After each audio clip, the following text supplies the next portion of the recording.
Same on the outside, better on the inside. And now with new magical controls. That's how I can describe LG's new flagship. Hi, I'm Michael Josh, you're watching GadgetMatch, and we're here in Barcelona for Mobile World Congress. As always, the first smartphone announced at the show is from LG.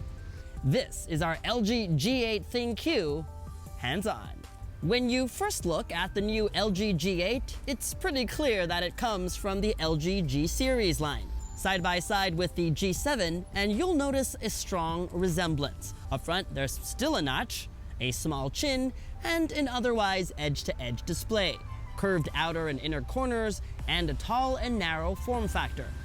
Its back too is very similar: reflective Gorilla Glass, rounded edges that give you a comfy grip, and a circular fingerprint sensor. Even the button and port layout is identical: power button and micro SD plus nano SIM card tray on the right, volume buttons and Google Assistant trigger on the left, and if you're wondering what this is, it helps maintain pressure and ensures the phone keeps its IP68 water and dust resistance rating. On the bottom of the phone, a headphone jack, USB-C port, and speaker grills. Same, right? Well, not quite. If you look closely, there are some minor and major changes. Like, notice how the rear cameras are now flushed against the phone's back and not protruding. Up front, on the notch, notice a selfie camera, and beside that, the earpiece is missing.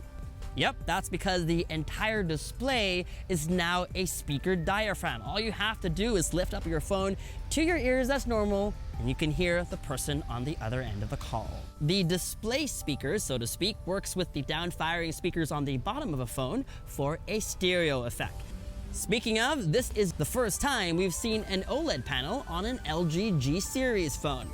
Take a look at this teaser from the movie Frozen 2. Even if the scene is dark, colors are rich, and dynamic range is good. Hidden in this space is something they're calling a Z camera, which is a TOF or time of flight camera, and it enables many new features. There's 3D face recognition, which is a more secure version of Android's face unlock system. There's also something called Hand ID, which uses vein recognition technology. Yep, you heard me. Apparently, hemoglobin in the blood absorbs infrared light. So using sensors, they can actually read the unique line patterns on your palm. So if you wave your palm in front of your phone, it can unlock. There's still a fingerprint sensor on the rear, but reps from LG tell me that Hand ID is even more secure. The Z camera enables other touchless controls, like being able to rotate your wrists to increase music or video volume, or an air swipe to answer or reject a call.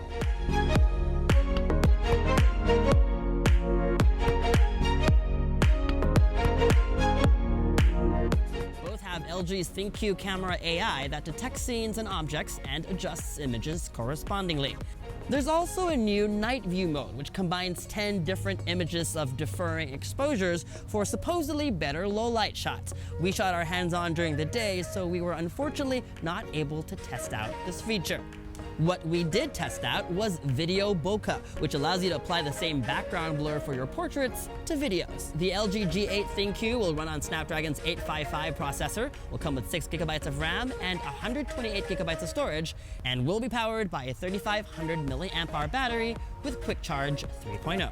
Here at MWC, LG also announced the V50. Yep, that same smartphone usually announced in the latter half of the year. That phone will be LG's first 5G smartphone, and it will come to 2 markets initially, Korea and the US. It will be available on Sprint in the US later this spring.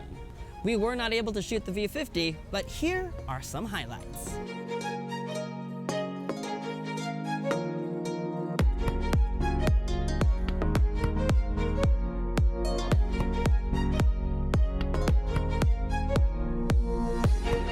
And that was our LG G8 ThinQ Hands-On. For more videos from MWC 2019, make sure to subscribe to our YouTube channel. Hit that bell icon so that you get notified as soon as we post a new video, and I promise you, many more will be coming today.